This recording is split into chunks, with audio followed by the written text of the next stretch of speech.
Hello, now we are going to start with our next chapter, that is reproduction in flowering plants. I think आपने पहले वाला chapter पढ़ लिया होगा, ठीक है, वो बहुत बेसिक चैप्टर था, ठीक है. If you have any problem then you can ask, ठीक है, आप लोग पूछ सकते हैं, बट उसके लिए आपको पहले चैप्टर बहुत अच्छे से पढ़ना पड़ेगा. फर्स्ट वाला चैप्टर ध्यान रखिए, फिर आप नेक्स्ट चैप्टर में प्रोसीड करेंगे, ठीक है. सबसे पहले इस वाले चैप्टर, ये वाला चैप्टर क्या है, reproduction in flowering plants. Flowering plants is your what, flowering plants हम लोगों ने जब क्लासिफिकेशन पढ़ा था, ठीक है, 11th के अंदर, तो हमने देखा था फ्लावरिंग प्लांट्स वो प्लांट्स होते हैं जिनको हम लोग टेक्निकली क्या बोलते हैं, एंजियोस्पर्म्स बोलते हैं. वी कॉल देम एंजियोस्पर्म, ठीक है, बिकॉज उनके अंदर ही क्या होता है, फ्लावर होते हैं, and flowers are the reproductive units, ठीक है, जिसके अंदर रिप्रोडक्शन होता है. सबसे पहले फ्लावर के बारे में हम लोग डिस्कस कर लेंगे. Flower is your reproductive unit जिसके अंदर रिप्रोडक्शन होगा. नेक्स्ट टू इट, फ्लावर जो है वो एक मॉडिफाइड शूट है. हाउ फ्लावर मॉडिफाइड शूट कैसे होता है, विल डिस्कस, थोड़ी देर में हम लोग डिस्कस करेंगे कि जो शूट वाला पार्ट होता है वही पूरे फ्लावर को क्या करता है, फॉर्म करता है, ठीक है.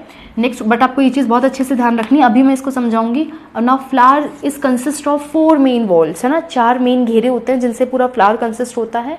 And all these walls are situated on a swollen structure which we call thalamus और रिसेप्टिकल, जिसको हम लोग या तो थैलेमस बोल सकते हैं या फिर रिसेप्टिकल बोल सकते हैं. ओके, अब हम लोग चारों वॉल को डिस्कस करेंगे सीरीज वाइज. सबसे पहला जो होता है, सबसे फर्स्ट जो वॉल होता है और आउटर मोस्ट जो वॉल होता है, it is known as calyx, ठीक है.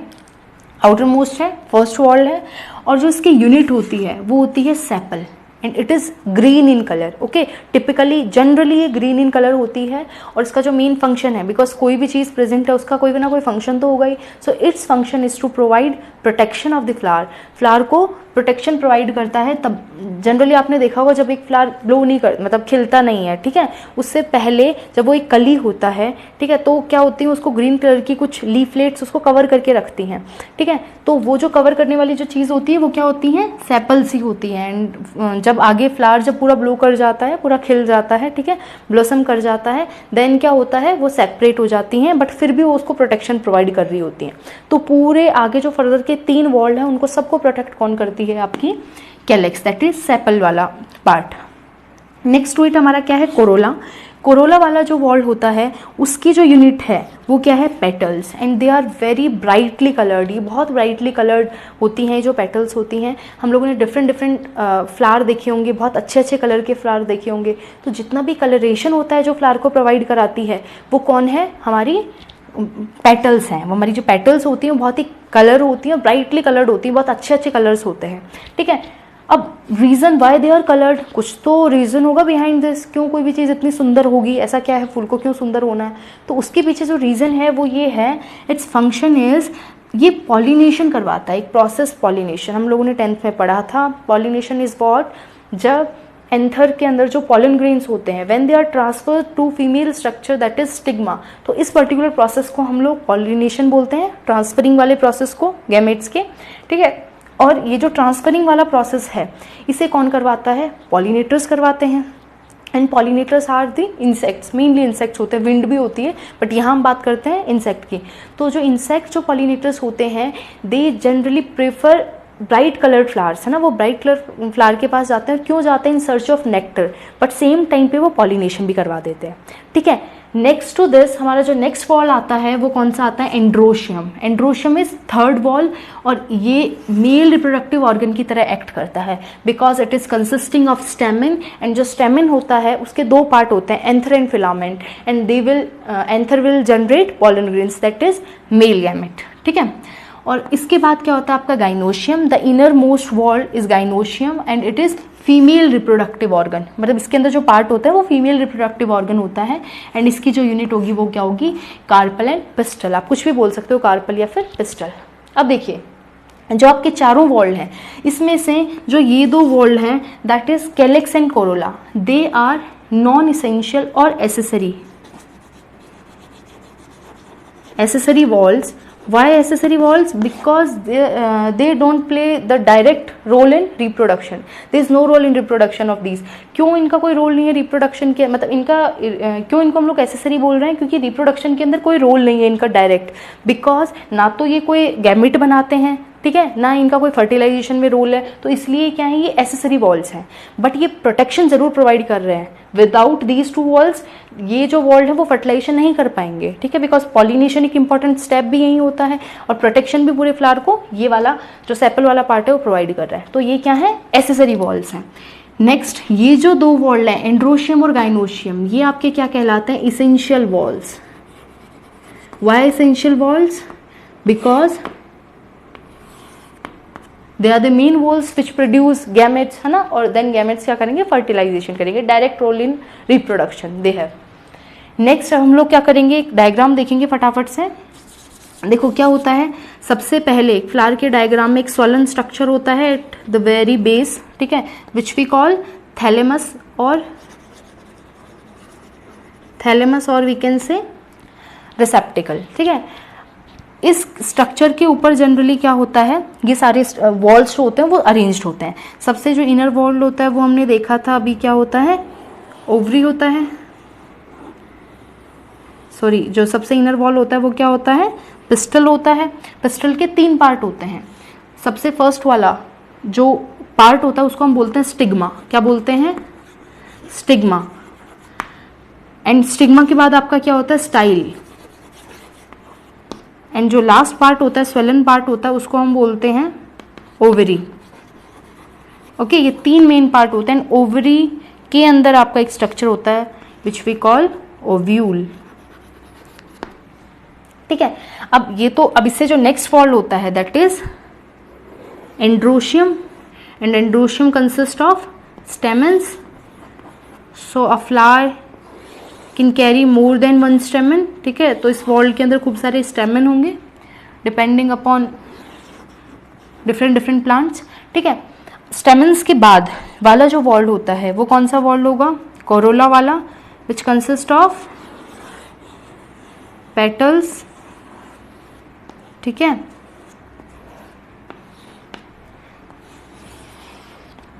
लाइक दिस, ठीक है। तो इसके अंदर क्या होंगी, हमारी पेटल्स होंगी। ये क्या हो गई, पेटल्स। एंड पेटल्स के बाद हमारा जो लास्ट वाला वॉल होगा वो किसका होगा, small leafy structures which we call sepal and petal, ठीक है। तो ये हमारा क्या हो गया, एक फ्लावर का पूरा स्ट्रक्चर हो गया। अब जो स्टेमिन, ये वाला जो स्टेमिन वाला पार्ट है, इसके 2 रीजन है मेनली। देखिए सबसे जो ऊपर वाला स्वेलन पार्ट है, लोब्यूलर स्ट्रक्चर है, उसको हम बोलते हैं एंथर। एंड जो फिलामेंटियस स्ट्रक्चर है, थोड़ा सा थ्रेड लाइक स्ट्रक्चर है, स्टॉक लाइक स्ट्रक्चर, इसको हम बोलते हैं filament. Now listen one thing, देखिए जनरली तो क्या होता है, कैलिक्स, कोरोला, एंड्रोशियम, गाइनोशियम, ये चारों वॉल डिफरेंशिएटेड होते हैं। बट इन केस किसी फ्लावर के अंदर क्या होता है, जो कैलिक्स और कोरोला मतलब सेपल्स और पेटल्स वाला जो पार्ट होता है वो बहुत डिफरेंशिएटिंग नहीं होता। मीन्स ये एक ही वॉल होता है, सबसे पहले तो सिंगल वॉल दिखता है, और इस वॉल के अंदर क्या होता है, शेप एंड साइज दोनों की, शेप एंड साइज किस की, सेपल्स की एंड पेटल्स की बिल्कुल सेम होती है। इवन कलरेशन भी बहुत हद तक सेम होता है। तो वी कैन डिफरेंशिएट, हम जनरली डिफरेंशिएट नहीं कर पाते हैं, तो इसको एक अलग से साइंटिफिक टर्म दिया गया है इन दोनों को जोड़ के, कि ऐसे फ्लावर के अंदर जिनके अंदर कैलेक्स एंड कोरोला को हम लोग डिफरेंशिएट नहीं कर सकते, ऐसे फ्लावर के अंदर कैलेक्स कोरोला को हम लोग कंबाइनली क्या बोलेंगे, पेरियंथ। क्या बोलेंगे, पेरियंथ, ठीक है। And the unit of perianth is tepal. हम लोग ना तो सेपल बोलेंगे ना पेटल बोलेंगे, उनको हम लोग कंबाइनली एक को क्या बोलेंगे, टैपल। नाउ सी, हम लोगों ने एक चीज बोली थी स्टार्टिंग में कि जो फ्लावर होता है वो मॉडिफाइड शूट होता है। How, why modified shoot? देखिए शूट में जनरली हम लोग को क्या देखने को मिलता है, नोड्स एंड इंटरनोड्स। लाइक ये हमारी क्या है, नोड्स हैं, ठीक है, and we have these internodes. 2 node के बीच का जो स्पेस होता है वो इंटरनोड होता है, ठीक है। नाउ क्या होता है, जो अपेक्स वाला पार्ट होता है, the apex most region that is apical region, यहाँ पे तो आपका बन जाता है फीमेल एंड्रोशियम वाला पार्ट, दैट इज आपका पिस्टल। नेक्स्ट जो फर्स्ट नोड होता है या फिर जो इसके बाद वाला नोड होता है, इसके ऊपर आपका बन जाता है क्या, एंड्रोशियम वाला part, that is stamen. And next to it corolla वाला पार्ट, दैट इज आपका petals. And next to it calyx वाला पार्ट, दैट इज सेपल्स। और व्हेन वी गोइंग टू, जब हम एक बार उनको करके देखें, जब इनको कंप्रेस कर दें सारे नोड्स को, तो क्या देखने को मिलेगा कि सारे स्ट्रक्चर एक जगह कंबाइन फॉर्म में आ जाएंगे। जैसा कि हम लोग रिसेप्टिकल के ऊपर, थैलेमस के ऊपर देखते हैं कि यहाँ पे आपका क्या होता है, फीमेल स्ट्रक्चर होता है, पिस्टल, देन आपका स्टेमन, देन आपकी पेटल्स होती हैं और देन आपका सेपल्स होती हैं।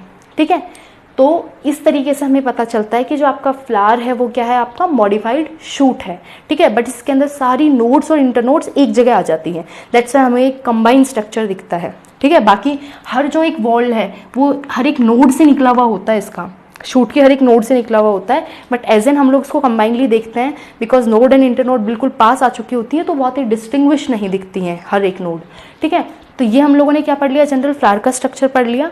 नाउ इन नेक्स्ट पार्ट, अभी इसके बाद हम लोग क्या पढ़ने जा रहे हैं, एंड्रोशियम और गाइनोशियम को सेपरेटली पढ़ने जा रहे हैं। ठीक है, इसके स्ट्रक्चर्स को हम लोग डिटेल में स्टडी करेंगे। Okay, now we are going to study androecium in detail. See, androecium के अंदर क्या था, स्टैमिन वाला पार्ट था। ठीक है, एंड्रोशियम के अंदर खूब सारे स्टैमिन हुआ करते थे। नाउ अब क्या होता है, स्टैमिन जो होता है इसके दो मेन पार्ट होते हैं, वी हैड स्टडीड, लाइक ये क्या है,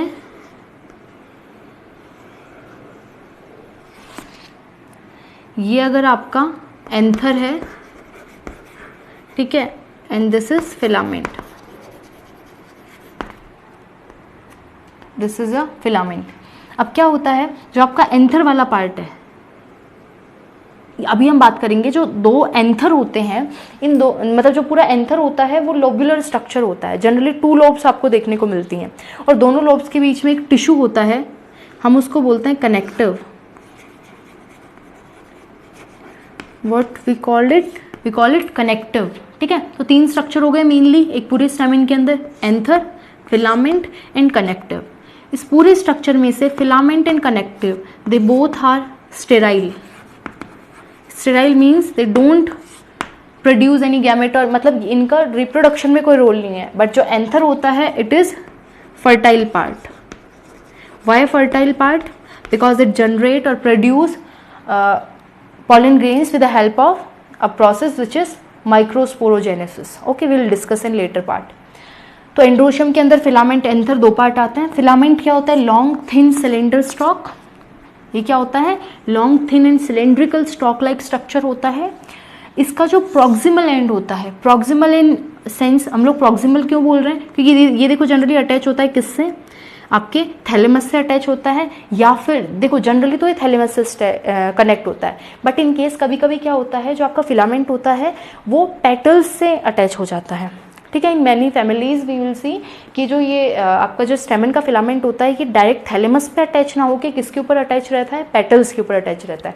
तो जहाँ पे भी अटैच हो, इसका जो अटैच वाला पार्ट होता है थैलेमस या फिर पेटल्स से, उसको तो हम लोग बोलते हैं proximal and. What we call it, proximal end, and the end which is far from here, है ना, एंथर के पास जो एंड होता है उसको बोलते हैं डिस्टल एंड। इसको हम क्या बोलते हैं, डिस्टल एंड। ठीक है, नाउ इसके बाद क्या होता है, एंथर वाला पार्ट है। एंथर वाला पार्ट जो होता है जनरली बाइलोब स्ट्रक्चर होता है, 2 लोब आपको देखने को मिलेंगी, और lobe is equals to, lobe को हम लोग साइंटिफिक टर्म में बोले तो क्या बोलते हैं, थीका। दैट्स वाई हम लोग बायलोब स्ट्रक्चर को डाइथीकस भी बोल सकते हैं। 2 थीका, 2 लोब है दैट मीन्स थीकस, और 2 है इट मीन्स थीका। तो क्या हो गया, डाइथीकस स्ट्रक्चर हो गया। Theca is nothing but lobe. Lobe को हम लोग ने टेक्निकल टर्म्स में क्या बोल दिया है, थीका बोल दिया है। नेक्स्ट टू इट, अब इसका एग्जाम्पल देखिए, मोनोथीका। अच्छा, जनरली क्या होता है, जनरली हम लोगों ने बात की जो एंथर होता है वो डाइथीकस होता है ना, बायलोब्ड होता है।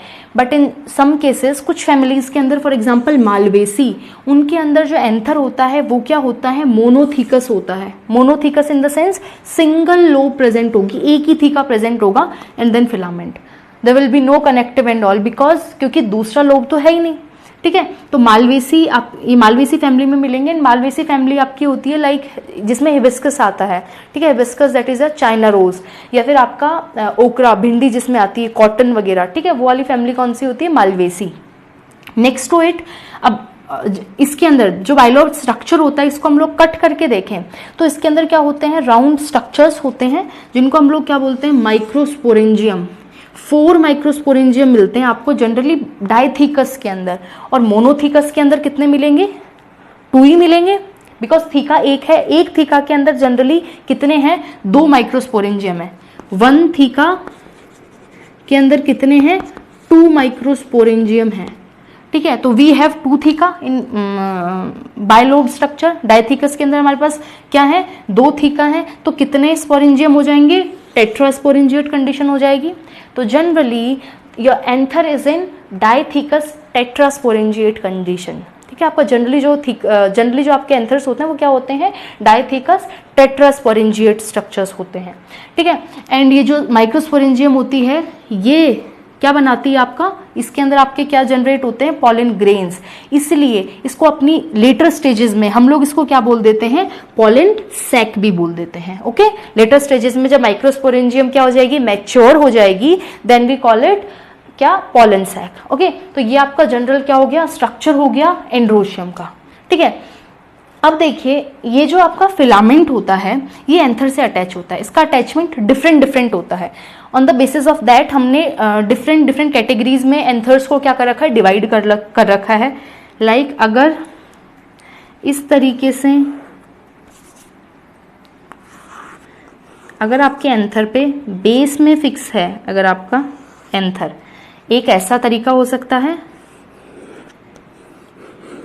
एक ऐसा तरीका भी हो सकता है। ठीक है, एंड एक ये तरीका होता है जिसके अंदर जो फिलामेंट होता है वो पूरे कनेक्टिव को इनकैप्सुलेट करके पूरा उसके ऊपर उसको ओवरलैप करके अटैच होता है एंथर से फिलामेंट। ठीक है, एक स्ट्रक्चर होता है जिसके अंदर आपका जो फिलामेंट होता है वो एंथर के बिल्कुल परपेंडिकुलर अटैच होता है, लाइक उसने एंथर को ऐसे उठा रखा है। ठीक है, अब ये क्या हो गए, आपके 4 टाइप हो गए। ऐसे टाइप को जिसके अंदर आपका जो फिलामेंट है वो बेस में फिक्स्ड है बिल्कुल एंथर के, इसको हम बोलते हैं basifixed. What we call it, basifixed. ठीक है, नेक्स्ट अगर उसके डॉर्सल साइड पे एंथर की डॉर्सल, लाइक ये एंथर है तो इसके बेस में फिक्स ना होके डॉर्सल साइड पे अगर फिलामेंट फिक्स्ड है तो हम उसको क्या बोलेंगे, हम उसको बोलेंगे डॉर्सी फिक्स्ड, डॉर्सी फिक्स्ड। इसके अलावा अगर वो पूरे कनेक्टिव को इनकैप्सुलेट करते हुए ओवरलैप करते हुए कनेक्ट हो रहा है एंथर से तो हम इसको क्या बोलते हैं, एडिनेट। एंड एक और कंडीशन होती है जिसके अंदर क्या होता है, जो आपका फिलामेंट होता है वो एंथर के बिल्कुल क्या होता है, परपेंडिकुलर होता है। ऐसे केस में हम लोग क्या बोलते हैं, स्टैमिन को वर्सेटाइल। ठीक है, हम लोग क्या बोलते हैं, वर्सेटाइल बोलते हैं। और ये वर्सेटाइल वाला जो होता है ये जनरली आपको किसके अंदर देखने को मिलता है, एनिमोफिलिक फ्लावर्स के अंदर। एनिमोफिलिक फ्लावर्स आर दोज फ्लावर्स जो विंड से पॉलिनेटेड फ्लावर होते हैं, है ना। हम लोगों ने पॉलिनेशन के डिफरेंट मेथड्स पढ़े हुए हैं कि पॉलिनेटर्स कौन कौन होते हैं। ठीक है, तो विंड भी एक टाइप का पॉलिनेटर होती है। तो ऐसे फ्लावर जो विंड से पॉलिनेट किए जाते हैं हम उनको बोलते हैं एनिमोफिलिक। एंड ऐसे फ्लावर्स के अंदर जनरली जो एंथर्स आपको देखने को मिलेंगे वो कौन से होंगे, वर्सेटाइल टाइप के होंगे। ठीक है, जो आपके स्टेमन्स देखने को मिलेंगे। तो these are 4 type of stamens on the basis of how filament is attached to the anther. Okay, ये हम लोगों ने पढ़ लिया। अब नेक्स्ट वाले पार्ट में, ये वाले पार्ट में हम लोगों ने ये सारा डिस्कस कर लिया। नाउ विल डिस्कस, अब हम लोग इसके बाद क्या डिस्कस करने जा रहे हैं कि किस तरीके से, ये तो हमारा क्या हो गया, हम लोगों ने अभी में तो जस्ट स्ट्रक्चर पढ़ा है, अभी बाहर का स्ट्रक्चर पढ़ा है। नाउ विल डिस्कस माइक्रोस्पोरोजेनेसिस, किस तरीके से माइक्रोस्पोर आपका सिंथेसाइज होगा in microsporangium. Now will discuss the structure of microsporangium, TS of microsporangium. As in हम लोगों ने क्या देखा था, एंथर देखा था, we had seen the anther, इस टाइप से एंथर होता है। ठीक है, जब भी हम लोग एक बाइलोब एंथर को क्या करेंगे, कट करेंगे, ठीक है, ट्रांसवर्स सेक्शन उसका कट करेंगे, तो हम लोग क्या देखेंगे, जनरली व्हाट विल सी कि इस तरीके का कुछ स्ट्रक्चर आप लोग को देखने को मिलेगा। ठीक है, इस तरीके का स्ट्रक्चर आप लोग को जनरली देखने को मिलेगा। एंड उसके अंदर 4 क्या होंगे आपके माइक्रोस्पोरेंजियम होंगे, हम लोगों ने पहले भी डिस्कस किया, दे आर माइक्रोस्पोरेंजियम, ठीक है, एंड दे आर 2 लोब्स, और 2 लोब्स के बीच में क्या होता है, एक कनेक्टिव टिश्यू का पैच होता है, ठीक है। Now this is the diagram of your microsporangium, TS of microsporangium. क्या होता है, माइक्रोस्पोरेंजियम जो होती है उसके अंदर 2 चीज़ें होती हैं, मतलब ये आपका एंथर का टीएस है एक्चुअल में अगर देखें तो, ठीक है। तो एंथर के टीएस के अंदर क्या होती हैं आपकी 2 चीज़ें होती हैं। सबसे पहले तो एक वॉल वाला स्ट्रक्चर होता है विच सराउंड्स योर माइक्रोस्पोरेंजियम, 4 माइक्रोस्पोरेंजियम है, इन चारों को सराउंड करके रखती है आपकी एंथर की wall, and this wall is comprising और consisting of 4 different layers which will discuss. सबसे जो पहली लेयर होती है वो क्या होती है, एक single layer thick flattened layer होती है, एक फ्लैट लेयर की, फ्लैट सेल्स की सिंगल लेयर होती है, ठीक है, विच वी कॉल एपिडर्मिस, हम उसको क्या बोलते हैं, एपिडर्मिस बोलते हैं, and it is the outermost layer, ठीक है, एंड सिंगल लेयर थिक होती है। इसका कोई as such function direct spore formation के अंदर या पॉलन फॉर्मेशन के अंदर नहीं है, ठीक है। इसका जो फंक्शन है वो प्रोटेक्टिव फंक्शन है। तो the outermost layer, this layer is known as epidermis, and epidermis के बाद एक और सिंगल लेयर थिक क्या मिलती है आपको, सेल मिलती है, जिनको हम लोग बोलते हैं एंडोथीशियम, ठीक है। ये पूरे में होती है but we are drawing here only, हम सिर्फ यहीं पे ड्रॉ करके आपको दिखा रहे हैं। तो ये क्या होती है, endothecium, this is your endothecium, and inner to endothecium there is 3 to 4 layer या फिर 2 to 3 layer thick layer which we call, हम उसको क्या बोलते हैं, middle layer, what we call it, middle layer, and it is 2 to 3 layer thick,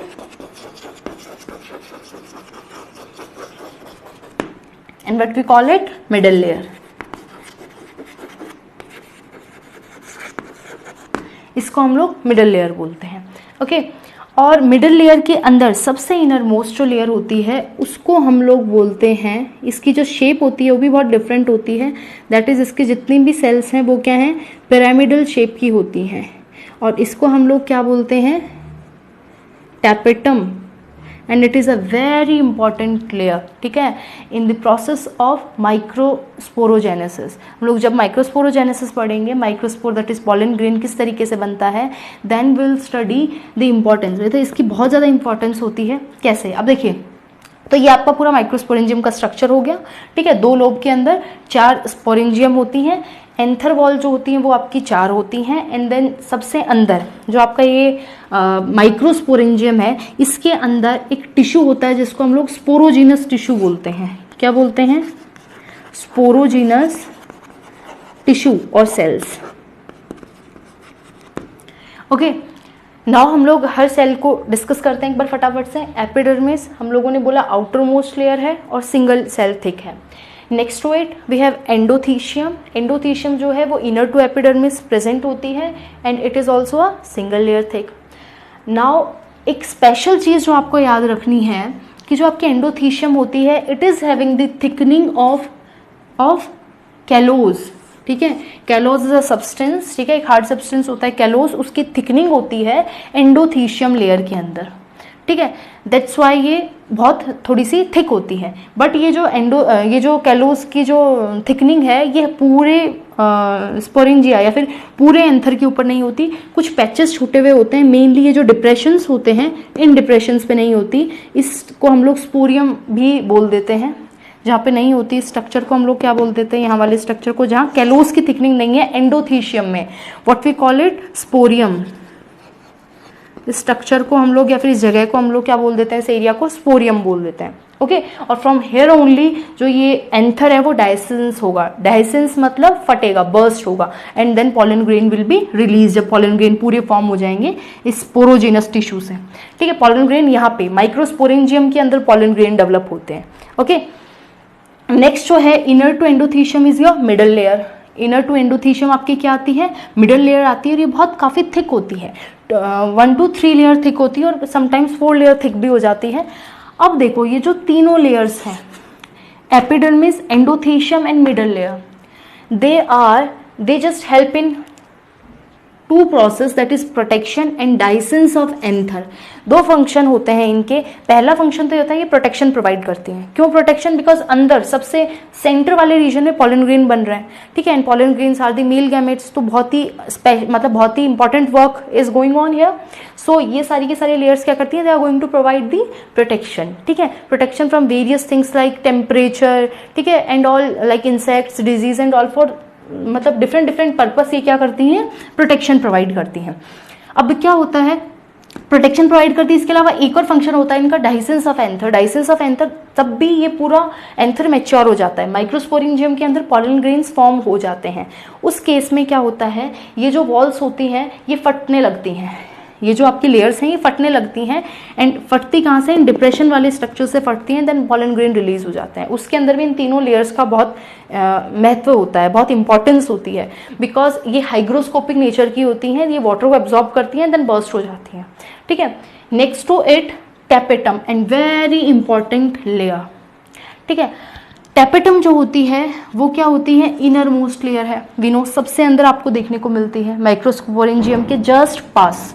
okay, next we have, इसकी अगर हम लोग सेल्स देखें तो उनके अंदर डेंस साइटोप्लाज्म होता है। Dense cytoplasm means which is richest in your nutrients ले लो, या फिर कोई भी जो डिफरेंट सब्सटेंस हैं वो बहुत ज़्यादा होते हैं साइटोप्लाज्म के अंदर। और न्यूक्लियस जो होता है वो बहुत प्रोमिनेंट होता है इन सेल्स के अंदर, और मल्टी न्यूक्लियेट स्टेज होती है। Now you have to remember one thing, हम लोगों ने जनरली देखा है जो सेल को बहुत कुछ काम करना होता है, लाइक कुछ भी जनरेट करना होता है, वो क्या हो जाती है? बहुत एक्टिव हो जाती है। और जो भी एक्टिव सेल होती है उसके अंदर न्यूक्लियस बहुत प्रोमिनेंट मिलेगा। लेकिन हम लोगों ने मेरिस्टेमेटिक सेल्स डिस्कस की है कभी? मेरिस्टेमेटिक्स जो सेल्स होती हैं, जो आपका टिश्यू होता है मेरिस्टेमेटिक सेल, जो आपका प्लांट बनाता है इनिशियल स्टेज में, ठीक है, वो जो मेरिस्टेमेटिक टिश्यू होता है उसमें भी सेम कंडीशन होती है, डेंस साइटोप्लाज्म देखने को मिलता है, प्रोमिनेंट न्यूक्लियस मिलते हैं, बिकॉज वो सेल एक्टिविटी में होता है। सेम यहाँ पे भी जो आपकी जो टेपिटल सेल्स होती हैं वो बहुत ज़्यादा एक्टिव होती हैं। वो एक्टिव क्यों होती है उनकी हम अभी बात करेंगे, ठीक है, इनका बहुत इंपॉर्टेंट रोल होता है। इसलिए इनका जो साइटोप्लाज्म होता है वो डेंस होता है और ये मल्टी न्यूक्लिएट होती है, and they have a very prominent nucleus and active nucleus. Okay, after this हम लोग फंक्शन की बात करेंगे। दे आर 4 मेन फंक्शंस, ठीक है। टिपिकली सबसे जो पहला फंक्शन है वो है nutrition. They are typically made for nutrition. Nutrition इनका मेन फंक्शन है। क्या होता है? ये जो सेल्स हैं वो डेवलपिंग माइक्रोस्पोर को, जो यहाँ पे माइक्रोस्पोर डेवलप हो रहा है उसको क्या करती हैं? न्यूट्रिशन प्रोवाइड कराती हैं। माइक्रोस्पोर को they provide nutrition. Okay, next to it they release an enzyme which is known as callase, ठीक है। ये एक एंजाइम रिलीज करती है जिसको हम लोग क्या बोलते हैं? कैलेज बोलते हैं। और हम लोगों ने अभी भी एक चीज पढ़ी थी, एंडोथीशियम के अंदर एक सब्सटेंस होता है दैट इज कैलोज। सेम यही सब्सटेंस, ये जो आपके माइक्रोस्पोर बनेंगे, पॉलन ग्रेन बनेंगे, पॉलन ग्रेन और माइक्रोस्पोर इनमें डिफरेंस होता है, I will tell you in further, ठीक है। बट नाउ आप सिर्फ इतना ध्यान रखिए कि जो जब भी माइक्रोस्पोर बनते हैं तो ये 4 माइक्रोस्पोर बनते हैं, ऐसे टेट्राड में बनते हैं, ठीक है। माइक्रोस्पोर 4 बनते हैं, है ना। तो ये जो 4 माइक्रोस्पोर होते हैं इनके आजू बाजू दे surrounded by a thickening of a substance callus. Callus की थिकनिंग होती है इनके आजू बाजू, सराउंड करती है कैलोस की थिकनिंग। अब ये कैलोस की थिकनिंग हटना ज़रूरी है ताकि ये चारों रिलीज हो जाएं और फर्दर आगे जाके पॉलिनेशन करें और देन फर्टिलाइजेशन हो। इसके लिए क्या होता है? ये जो टेपेटम एक एंजाइम रिलीज करती है कैलेज, वो कैलेज इसके ऊपर एक्ट करता है एंड डाइजेस्ट करता है कैलोस को, ठीक है, एंड देन फ्री कर देता है चारों माइक्रोस्पोर्स को, ठीक है। तो यहाँ पे इसका इंपॉर्टेंट रोल है। Next to it pollen wall formation. ये वॉल फॉर्मेशन के अंदर हेल्प करती है। कैसे करती है ध्यान रखिए, हम लोग फर्दर डिस्कस करेंगे चैप्टर के अंदर, बट फॉर अ इंटेंस जो वॉल फॉर्मेशन होती है, पॉलन ग्रेन जो होता है उसके बाहर 2 वॉल्स होती हैं, एक्साइन एंड इंटाइन, ठीक है, इंटाइन एंड एक्साइन। एक बार के लिए जस्ट सुन लीजिए, हम लोग आगे फर्दर इसको डिस्कस करेंगे। एक्साइन एंड इंटाइन 2 लेयर होती है। एक्साइन वाली जो लेयर होती है उसके ऊपर एक सब्सटेंस की थिकनिंग होती है that is sporopollenin. What? Sporopollenin. Sporopollenin की थिकनिंग होती है and this sporopollenin will be formed by, ये किससे बनता है? एक सब्सटेंस से बनता है which is released by a tapetum cells, जिसको हम बोलते हैं यूबिश बॉडी, यूबिश बॉडीज, ये बहुत इंपॉर्टेंट है, ध्यान रखिए।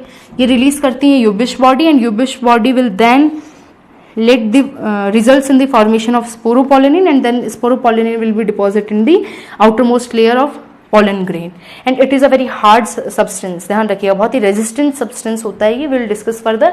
तो 3 फंक्शन समझ में आ गए। The last function is pollen kit formation। What is pollen kit? Pollen kit is sticky सा सब्सटेंस होता है, पाउडरी सा। समटाइम्स वी हैव सीन, हम लोग देखते हैं जनरली कुछ कुछ ऐसे पॉलन ग्रेन होते हैं जिनको हम लोग टच करते हैं तो वो बहुत पाउडरी से और बहुत स्टिकी से होते हैं, ठीक है। तो वो स्टिकीनेस जो प्रोवाइड करता है वो पॉलन किट करता है। ये हर फ्लावर के एंथर में नहीं होता बट कुछ कुछ के अंदर होता है।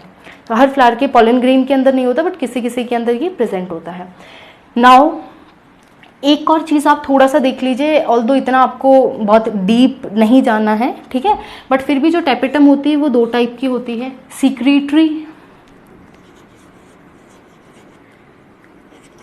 सिक्रीटरी और ग्लैंडुलर, आप इसको कुछ भी बोल सकते हो। एंड दूसरी आपकी किस टाइप, प्लाज्मोडियल, क्या बोलते हैं इसको, या फिर अमीबॉइड, अमीबॉइड। तो सीक्रेटरी एंड अमीबॉइड 2 टाइप की टैपेटम होती हैं। एक छोटा सा डिफरेंस याद रखिए, सीक्रेटरी जो होती है वो बहुत एडवांस टाइप के, अभी जो एडवांस टाइप के एंजियोस्पर्म है उनमें ऐसी टैपेटम मिलती है। प्रिमिटिव टाइप की टैपेटम थी जो अमीबॉइड होती थी। डिफरेंस क्या था, जो अमीबॉइड टैपेटम होती थी वो खुद के सेल्स को किल करके, खुद के सेल्स को डिजनरेट करके वो देती थी, न्यूट्रिशन देती थी, जबकि ये वाली जो सेल्स है बाकी सेल्स से न्यूट्रिशन को एब्जॉर्ब करके, लाइक मिडल लेयर से एंड ऑल, न्यूट्रिशन प्रोवाइड कराती है किसको, माइक्रोस्पोर को, ठीक है। इतना सा याद रखना है। अब एक चीज़ थोड़ी सी हाई है, ठीक है, थोड़ा सा मतलब लेवल हम लोग, वो आपके एनसीईआरटी में नहीं है बट देन ऑल्सो हम लोग को पढ़ना चाहिए। देखिए एक चीज़ आप जान लीजिए, आप लोग अगर ऐसा सोचें कि हम लोग बहुत हाई पढ़ रहे हैं एंड ये वाली चीज़ तो एनसीईआरटी में नहीं है, तो प्लीज़ आप ऐसा ना सोचें। एनसीईआरटी में 80% आता है आपका नीट में, और वो भी तब आप 80% कर पाओगे तब आपको हर एक लाइन बाय हार्ट लर्न होगी, ठीक है। आपको बिल्कुल एक लाइन को पता होना चाहिए कि अच्छा इस पेज के ऊपर इस पैराग्राफ में सेकंड लाइन ये बोलती है, देन यू विल स्कोर 80 और more than 80 you can. But आपको थोड़ा सा अगर ऊपर जाना है, और ये तो इंटरेस्टिंग चीज़ है, इसमें क्या ऐसा कुछ बोरिंग वाली तो चीज़ है नहीं, है ना, for my point of view कुछ ऐसा बोरिंग जैसा नहीं है तो आपको तो बायो में और अंदर घुसना चाहिए, है ना। अब वो सबका अपना अपना खैर पॉइंट ऑफ व्यू है, बट बायो बहुत इंटरेस्टिंग होती है। तो आप जितना डीप पढ़ें उतना, अब इतना भी डीप ना पढ़ें कि आपने बिल्कुल, आप नेट लेवल पे जा रहे हैं। नीट अलग है और नेट लेवल अलग है ना। नेट मीन्स जब आप पूरे मास्टर्स कर लेते हैं, पूरा एक सब्जेक्ट में मास्टर कर लिया, इतना लेवल आपको नहीं पढ़ना है, बट देन ऑल्सो आपको इतना तो रखना है जितना मैं पढ़ा रही हूँ, ठीक है। आपकी पहली प्रेफरेंस एनसीईआरटी होनी चाहिए, नो डाउट, ठीक है। आपको बिल्कुल अच्छे से एनसीईआरटी पढ़नी है एंड नेक्स्ट टू इट आपको ये चीज़ बहुत अच्छे से, एक बार आप ये समझ लेंगे देन आप एनसीईआरटी की रीडिंग करेंगे, it will be well and good, आपको बहुत अच्छा लगेगा, आपको बहुत ईजिली समझ आएगा। एंड देन भी अगर कुछ समझ नहीं आता then you can ask, okay. बाकी 1-2 बार वीडियो को देखिए, 1-2 बार पढ़िए, तभी समझ आएगा। देखो एक बार में तो किसी को याद नहीं होता, ठीक है, किसी को ही नहीं होता तो आपको तो कहाँ से होगा। हमारी मेमोरी वैसे भी इतनी वो नहीं है ना, we have a volatile memory. ऐसा नहीं है कि हमने आज पढ़ा और 10 साल बाद जी हमसे पूछ लो टैपेटम क्या होती है, आप क्या, मैं ही नहीं बता पाऊंगी, कोई नहीं बता पाएगा। So you have to be, आपको रिवाइज करना पड़ेगा बार बार चीज़ों को, ठीक है। अब इससे पहले, अब लास्ट में वीडियो खत्म करने से पहले हम एक चीज़ और पढ़ लेते हैं कि जो पूरा जो स्ट्रक्चर बनता है ना, ये कुछ सेल से बनता है। मतलब पूरा जो एंथर बनता है वो 1-2 सेल से बनता है। इनिशियल स्टेज में जो सेल्स होती हैं उनको बोलती हैं हम बोलते हैं आर्किस्पोरियम, आर्किस्पोरियम सेल्स। ये जो आर्किस्पोरियम होती हैं ये 2 टाइप की सेल्स में डिवाइड होती हैं, पेराइटल लेयर और primary sporogenous tissue. Primary sporogenous tissue. This primary sporogenous tissue will then give rise to your pollen grains. मतलब ये फर्दर डिवाइड होता है और ये पॉलन मदर सेल की तरह एक्ट करके पॉलन ग्रेन बनाता है। जबकि जो आपकी पेराइटल लेयर्स होती हैं they will going to form your all the layers of your anther. Anther की जितनी भी लेयर्स हैं उनको कौन बनाएगा, पेराइटल लेयर्स बनाएंगे, ठीक है। ये एंथर का स्ट्रक्चर है। हम इसको माइक्रोस्पोरेंजियम भी बोल सकते हैं। अकॉर्डिंग टू एनसीईआरटी ऐसा कुछ नहीं है। माइक्रोस्पोरेंजियम जनरली यही स्ट्रक्चर है जो आपको ये गोल गोल मिडल में दिख रहे हैं, ये एक्चुअल में माइक्रोस्पोरेंजियम है और ये जो बाहर है वो क्या है, पूरा एंथर की वॉल है। Okay, so in next video will discuss about the formation of pollen grain, that is microsporogenesis. Okay, thank you.